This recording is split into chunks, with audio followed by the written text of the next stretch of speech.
Di halaman yang sunyi, Feng Tianxing secara pribadi menuangkan anggur untuk Song Jie, jadi dia siap mendengarkan. Song Jie tidak memenuhi harapan Feng Tianxing, dan berkata dengan enteng. Tianxing, kamu adalah seorang jenius yang langka di akademi kami. Tetapi kamu juga harus mengerti bahwa selain kamu, pasti ada orang jenius lainnya, dan mereka juga akan dihargai oleh Jie Luo. Demi ini, Feng Tianxing mengerti dalam sekejap, dengan sedikit kegembiraan di wajahnya. Apakah maksud Anda Tuan Jie Luo tidak puas dengan saya karena tindakan saya, tetapi dia terjebak di tengah dan tidak dapat memilih? Song Yu tertegun sejenak, lalu tiba-tiba menggelengkan kepalanya sambil tersenyum. Aku bisa mengerti mengapa lelaki tua Jie Luo sangat menghargaimu. Kamu tidak perlu mengatakan apa-apa terlalu jelas, selamatkan kekhawatiranmu. Ekspresi sedih di wajah Feng Tianxing menghilang dalam sekejap, dan dia menuangkan anggur dengan tangannya sendiri. Tuan Song Ji datang untuk minum lagi. Saya tidak tahu berapa lama waktu yang dibutuhkan untuk berkumpul dengan Tuan Song Ji. Melihat wajah Feng Tianxing tidak lagi sedih, dan bahkan wajahnya dipenuhi dengan kegembiraan, Song Yu merasa nyaman di hatinya. Mungkin Song Ji tidak tahu kenapa dia merasa seperti ini, tapi Feng Tianxing tahu. Karena setiap gerakan yang dia lakukan sekarang mengirimkan sinyal ke Song Si. Tidak peduli seberapa hebat pencapaian Feng Tianxing saya atau keburukan macam apa yang saya bawa, selama Anda bisa memahaminya, itu sudah cukup. Inilah cara menghargai mereka. Di dunia di mana hubungan darah ras iblis tidak kuat, sebaliknya, rasa hormat semacam ini membuatnya lebih mudah dikenali oleh ras iblis lainnya. Feng Tianxing tampaknya telah benar-benar membuang masalah yang dia hadapi sekarang ke awan. Satu demi satu bersulang untuk Song Ji. Setelah 3 cangkir, Song Jie melambaikan tangannya lagi dan lagi. Tianxing, jangan khawatir. Ada yang ingin kutanyakan padamu. Apakah kamu sudah menemukan cara untuk berurusan dengan orang itu sekarang? Feng Tianxing tertegun sejenak, seolah berpikir, lalu menepuk kepalanya. Hampir lupa tentang itu. Faktanya, Feng Tianxing telah lama mengamati ekspresi Song Jiu, menunggunya untuk mengungkapkan informasi kuncinya. Terutama identitas pihak lain sangat penting. Jejak kesusahan muncul di wajahnya, lalu matanya berbinar, dan dia memberi hormat pada Song Ji. Saya mohon guru Song Ji untuk mengajari saya. Song Ji menggelengkan kepalanya sebentar. Semakin dia memandang Feng Tianxing sekarang, semakin dia merasa senang.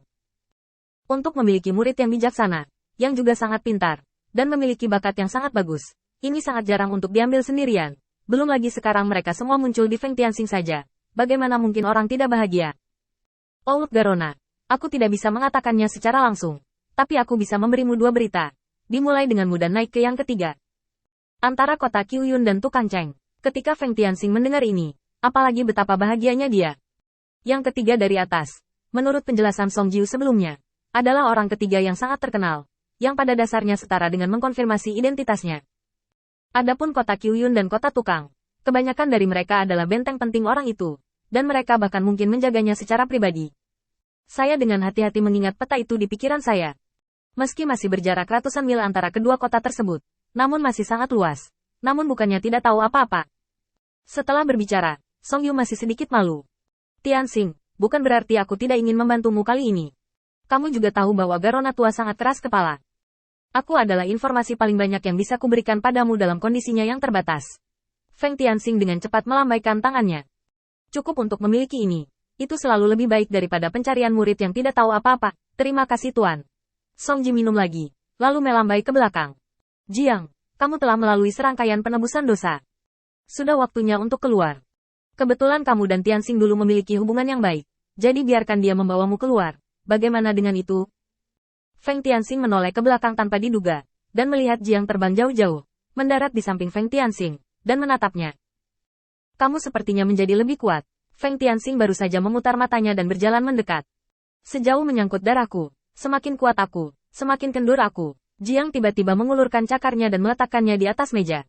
Tianxing, 2 saudara laki-laki kita tidak begitu sopan. Lihat posisi apa yang bisa saya minta di bawah Anda. Ini secara langsung memberi Feng Tianxing kejutan besar. Meskipun Jiang juga boneka dalam nama, tetapi bahkan dengan jari kakinya, dia dapat memahami bahwa kekuatan Song Ji tidak rendah.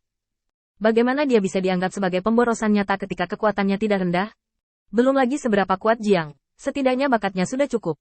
Apalagi yang bisa dikatakan, kamu lihat posisi mana di barakku yang bagus, dan aku akan memberimu posisi yang mana.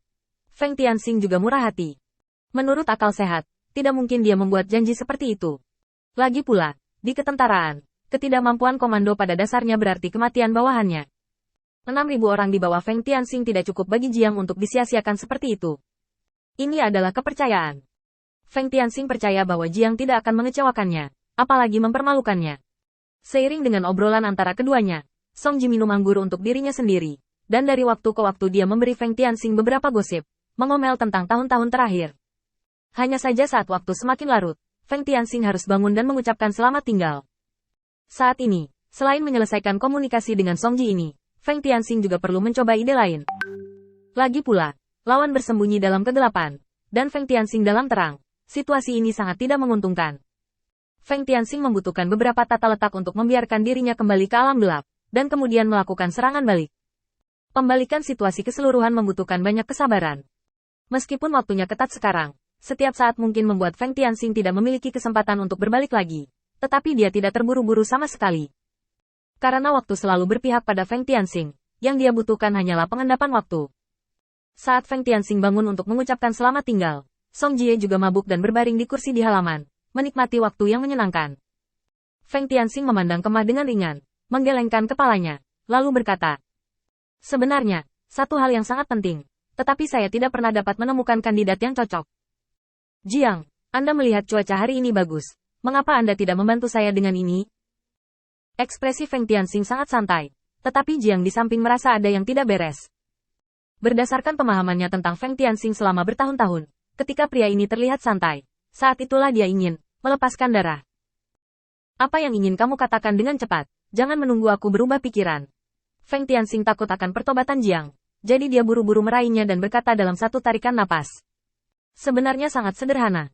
Aku sudah memikirkannya. Di seluruh kamp, satu-satunya posisi yang layak untuk statusmu mungkin adalah posisiku saat ini. Mengapa kamu tidak membantuku mengelola kamp ini, dan hak dan sebagainya sudah habis? Untuk Anda. Apalagi yang ingin Anda lakukan dengannya, bagaimana?"